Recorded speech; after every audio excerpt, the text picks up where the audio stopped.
Bienvenidos a una nueva edición de Educación y Conciencia, este lugar donde le estamos dando voz a todos los que tienen algo que ver en este gigantesco mundo y tan importante mundo de la educación. Y hoy por segunda ocasión tenemos desde El Salvador al coach Mike. Miguel, bienvenido una vez más a este programa de Educación y Conciencia. Mi estimado y buen amigo Jorge, coach, muchísimas gracias por la invitación. Me siento complacido, emocionado de estar compartiendo contigo y por segunda vez que me invites a este programa que está llevando a cabo y estoy seguro que está llevando luz a muchas personas, esa luz de conciencia que necesita hoy en día nuestro planeta, principalmente nuestro continente latinoamericano, ¿verdad? Excelente, Miguel.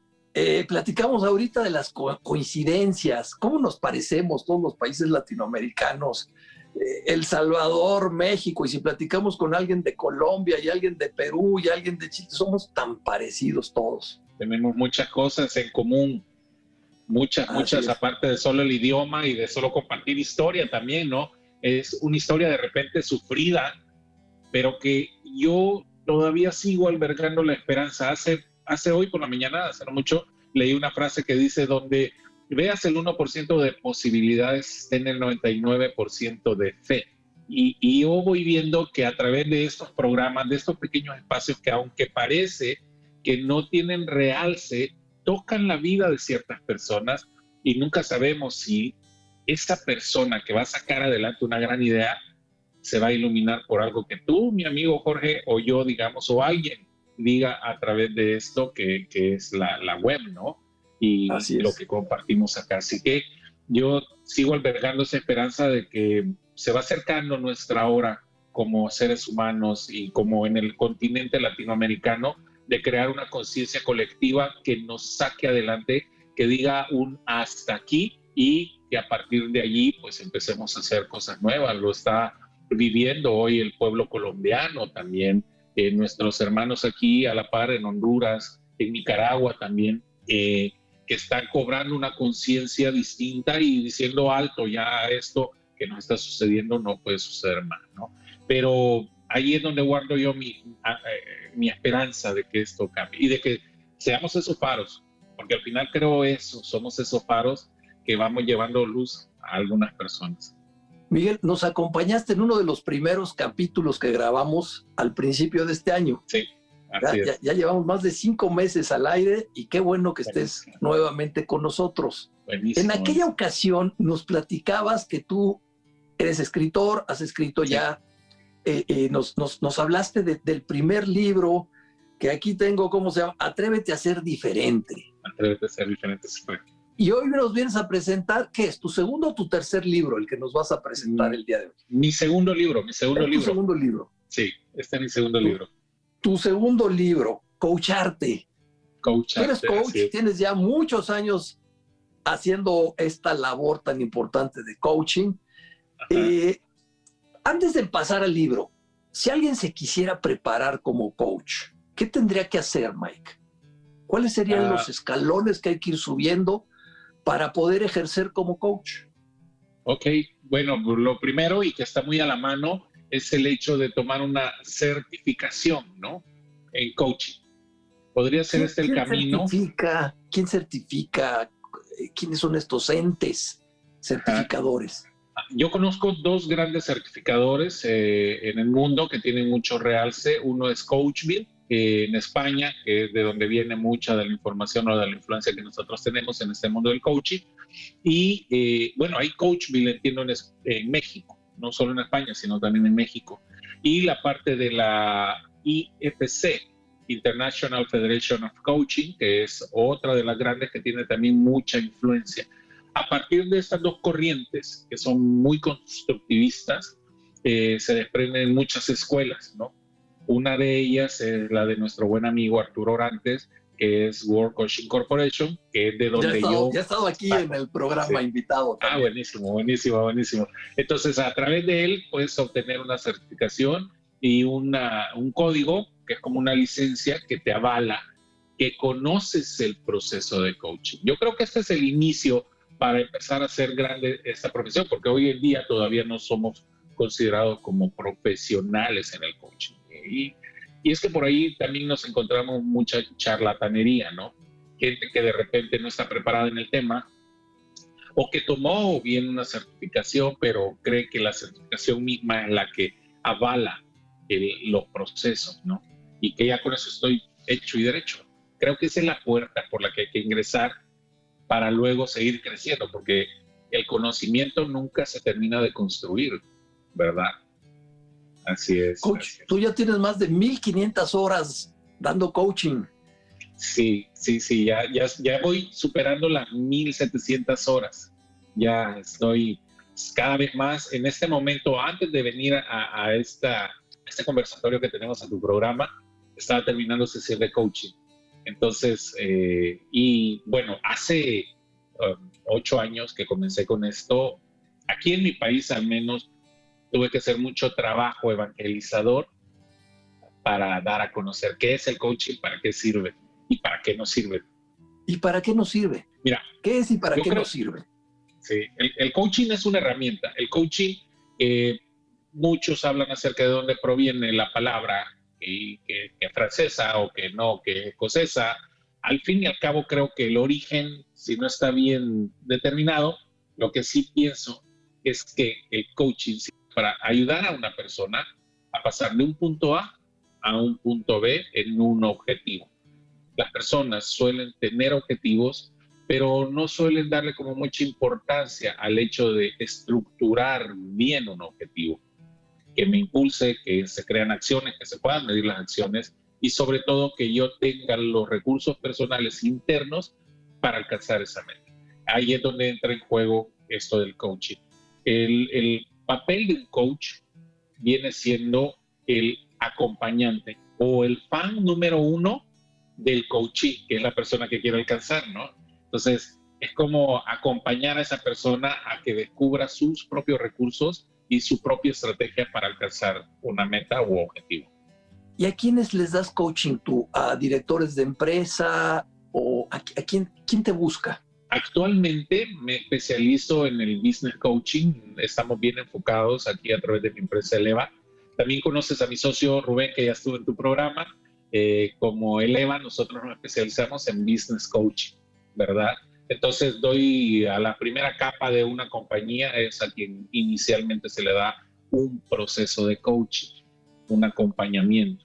Y entonces nos enfocamos mucho en estrategias de empresa, en estrategias de liderazgo, en estrategias de trabajo en equipo o de comunicación.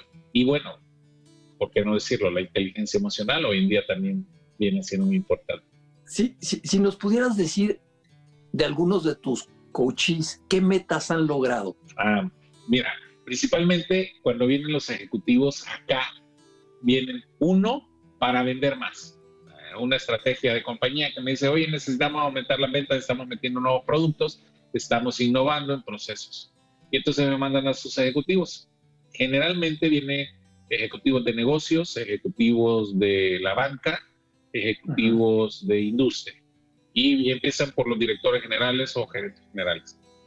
Cuando están aquí, se dan cuenta de que mucho de su proceso externo tiene que ver con su proceso interno, cómo encuadran la realidad. Y entonces es ahí donde empezamos a trabajar. Grandes logros que tienen. Uno, que no se están dando el suficiente tiempo para disfrutar personalmente lo que están logrando.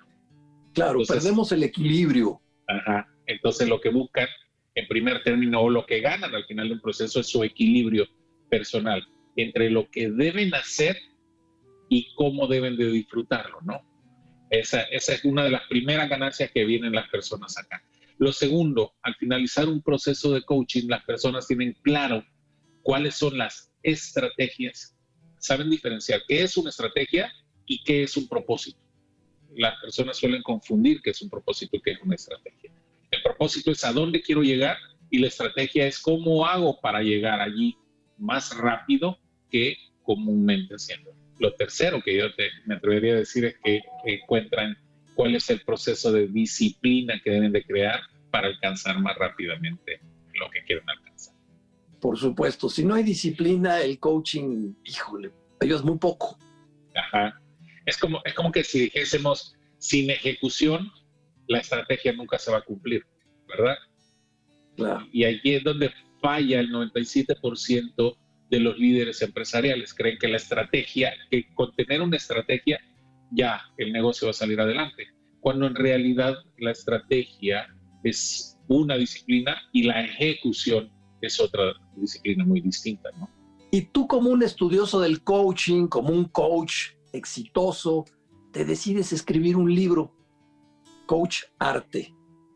¿De dónde surge la idea? A ver, vamos arrancando motores. ¿De dónde surge la idea de escribir un libro de coaching? Mira, fíjate que la historia es un tanto cómica porque aquí en El Salvador y bueno, allá en Querétaro también apoyo a muchos coaches. Yo fui a 3 veces a Querétaro a certificar a 3 grupos distintos de personas que se quieren dedicar a esto del coaching. Y aquí en mi país, en la comunidad que tenemos, que ya son más de 100 coaches certificados por el EVA y World Coaching Corp, constantemente están preguntando cosas en los chats, y a veces en los messengers, en los grupos que se hacen. Oigan, ¿tienen herramientas? Oigan, ¿y qué pregunta debo de hacer? Oigan, ¿y cómo reencuadro esto? ¿Y qué hago si una persona no sabe cómo establecer metas? Y pues ahí yo interactúo mucho y es como, mira, ¿y por qué no haces esto? Y mira, y te voy a prestar estas preguntas. Y mira, y haz esto. Y ¿Esos entonces, son grupos de WhatsApp, son grupos en Facebook? sí, ¿Dónde son esos grupos? tenemos en las 2 plataformas. En WhatsApp tenemos uno de coaches certificados y en la fanpage de Leva también tenemos la comunidad. Ahí vamos compartiendo videos, recursos, todo lo que pueda, casos reales de qué es lo que han logrado las personas. En una cena que estábamos, mi cuñada, que es un gran apoyo para mi vida, me dijo con unas palabras bien disruptivas: seguro que todo lo que tú haces no se lo cobras a ningún coach, ¿verdad? No, no, la verdad es que son recursos personales, ¿no? Me dijo, sí, a ver cuándo escribes un libro y empiezas a comercializar el libro. Y entonces fue como que me lanzó el reto y dije yo, sería interesante, ¿no? ¿Qué es lo que más compartí? Fue lo que me preguntó. Yo le dije, lo que más comparto son preguntas. ¿Qué tipo de preguntas hacer? No qué preguntas, sino qué tipo de preguntas hacer. Y entonces yo tengo un formato que ya va dentro del libro y de qué tipo de preguntas hacer. Por ejemplo, hay preguntas tabú. ¿Quién puso ese tabú en tu mente? ¿Quién te prohibió pensar de esa forma? Entonces, este tipo de preguntas ayudan a las personas a crear estrategias distintas o a analizar la vida desde otra perspectiva. Coach Mike, tenemos que hacer una pausa, pero regresamos en un momento a seguir platicando de tu libro Coach Arte.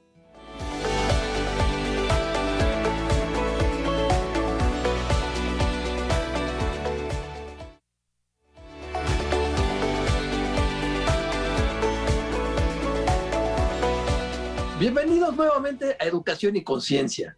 Tenemos hoy de invitado desde El Salvador al Coach Mike, Miguel, un gran conocedor del mundo del coaching, autor de 2 libros, y justamente hoy nos está presentando su segundo libro, Coach Arte. Coach Mike, entonces nos estás diciendo con tu cuñada decides hacer estas preguntas que te hacen en las redes, que te hacen la comunidad de coaches que tienes, y te decides escribirlo. Sí, así fue. Entonces, ¿va dirigido a quién ese libro? Mira, en el primer término va enfocado el libro a aquellas personas que quieren conocer el proceso. ¿Qué es esto del coaching, no? ¿Qué es esto del coaching? A los coaches, obviamente. He encontrado un pequeño nicho con los guías espirituales. Muchos guías espirituales de grupos de jóvenes o de grupos de matrimonios encuentran mucha nutrición en esto de hacer preguntas.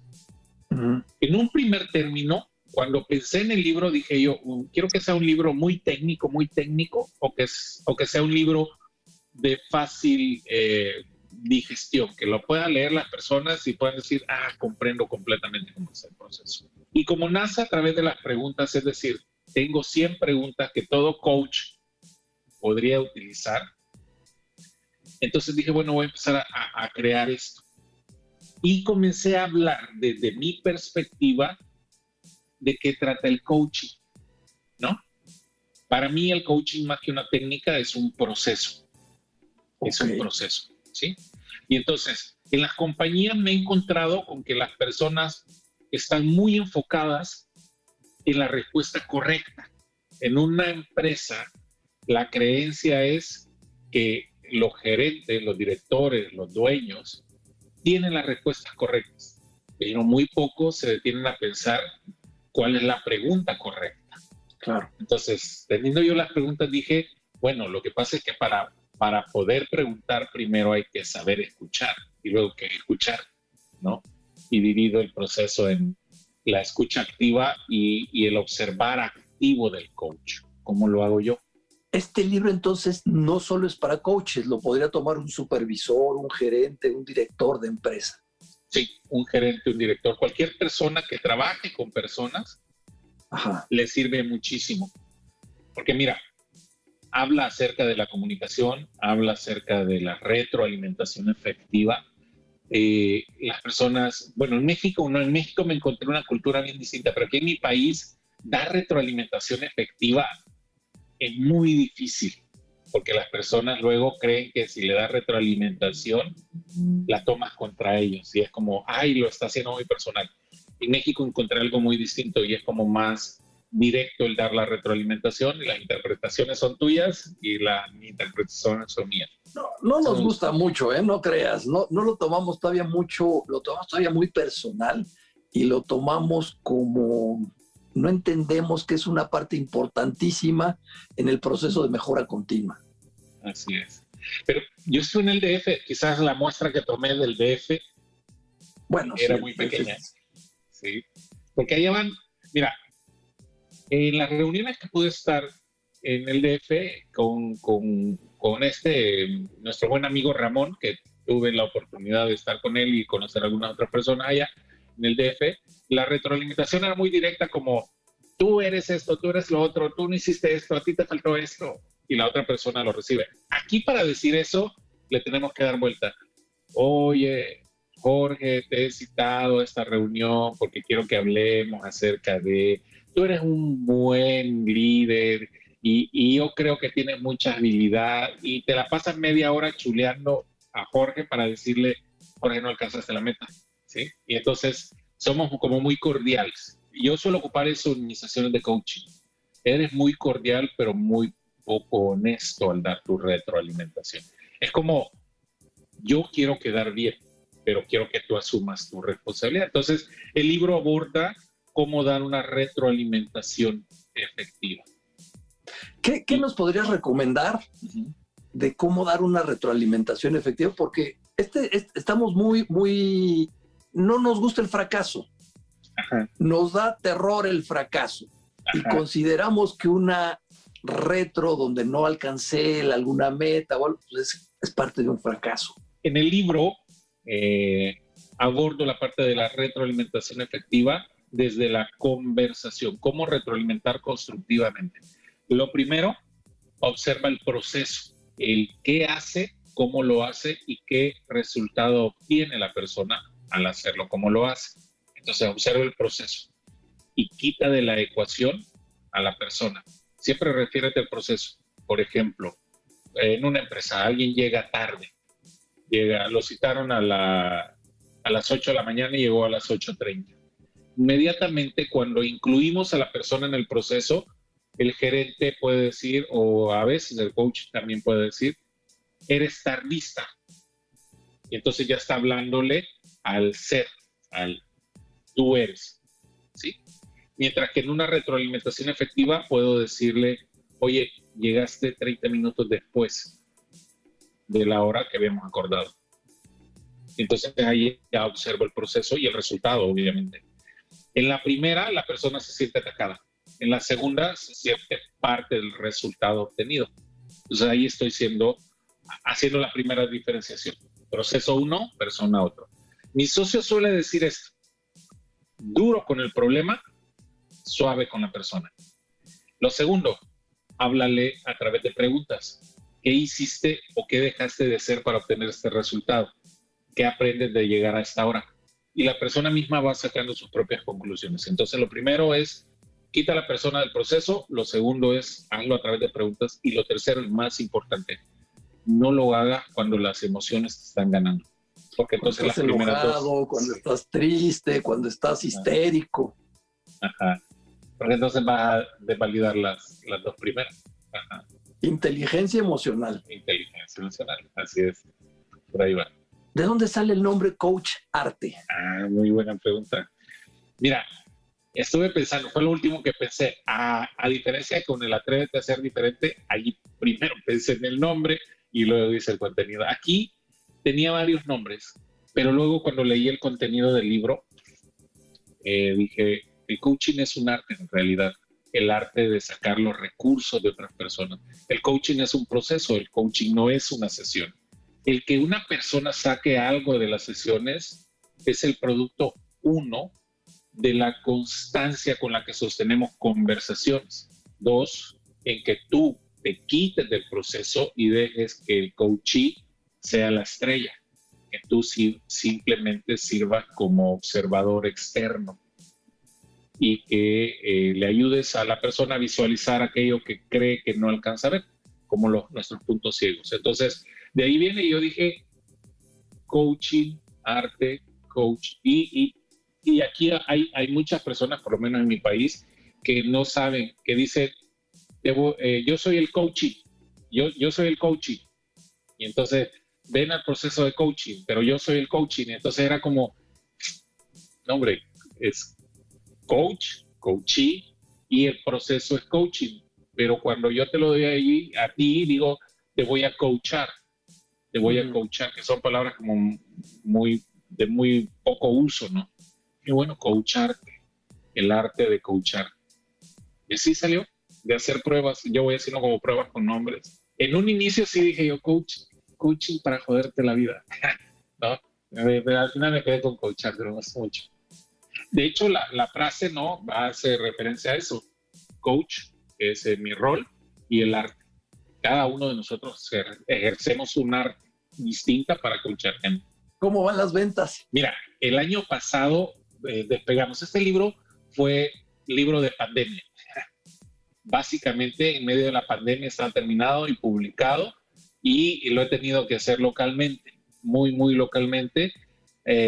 Antes de venir de México, había logrado una cita por medio de una muy buena amiga que se llama Nancy con estas librerías Gandhi, ¿no? Que esperábamos tener un acercamiento para hacer una distribución ahí en México. Me hice 1000 copias aquí, ya me quedan poco más de 400 copias aquí. Lo he estado haciendo muy local, muy personal. Y espero, pues, bueno, está así siempre en pasta blanda en Amazon. Y ahí también se ha estado moviendo. No como espero, pues, digo, al final en nuestra Latinoamérica es muy bajo todavía lo que leemos, ¿no? Es muy bajo el número. 0.32 libros, según entiendo, por año lee un latinoamericano, refiriéndose a libros.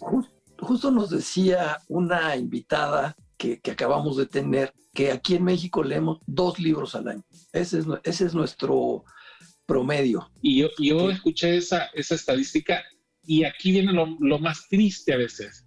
En esos 2 libros están incluidos los libros de universidad, los que tú, mi buen amigo, le dejas a tus alumnos. Y los libros de texto gratuitos de los niños. Sí, ahí entonces, vienen, ¿no? Así es. Los maestros, especialmente los profesores universitarios, vamos a tener que ir moviéndonos para convertirnos en coaches, porque el conocimiento ahí está. Ahora yo entro y puedo descargar de Harvard, de Yale, de Princeton, puedo bajar gratis cursos, pero este acompañamiento, no es tan fácil de conseguir solo. Que me ayudes a despertar, yo podría ser mi propio coach. Claro. Pero pues mejor que un maestro esté preparado y me ayude a alcanzar mis metas. ¿Qué tipo de preparación necesitaríamos los profesores universitarios para lograr esto? Yo esa pregunta también me la hago aquí. Yo he descubierto algo en ti que es muy contagioso y es la pasión por lo que haces. Luego de ¿cuántos años tienes? ya solo como semestres que me compartiste la última vez en la universidad. 26 semestres. Semestres. Y sabes, todavía se te dibuja esa sonrisa cuando dices, tengo 26 semestres, como, Sí. como cuando te vas a subir a un juego mecánico y te gana la emoción porque vas a hacer algo que te encanta. Y esa pasión es lo primero que debe de tener una persona para trabajar con otras personas. Yo hago una diferencia. Yo a ti no te veo como un profesor. Y no sé si tengo una connotación distinta para ti, pero para mí eres maestro, que es mucho más profundo. El profesor llega y lee un texto y se apega al plan, al plan de estudios. Un maestro llega y toca la vida de sus alumnos. Y ningún alumno que salga de tu aula sale igual. Así es. Y yo creo que eso es lo que logra un maestro. Entonces, en gran medida creo que los profesores deben de buscar primero su propósito. Es esto lo que quiero hacer, es trabajar con vidas y todo. Buenísimo. Coach Mike, muchísimas gracias por acompañarnos una vez más aquí en Educación y Conciencia. Siempre es un gusto tenerte entre nosotros. Y ya quiero ir a El Salvador. Sí, aquí están bienvenidas, las puertas abiertas, mi amigo. Proyectos en marcha y pues de verdad será un privilegio sumar junto a ti. Excelente. Coach, muchísimas gracias y nos vemos muy pronto en otro capítulo de Educación y Conciencia. Hasta luego.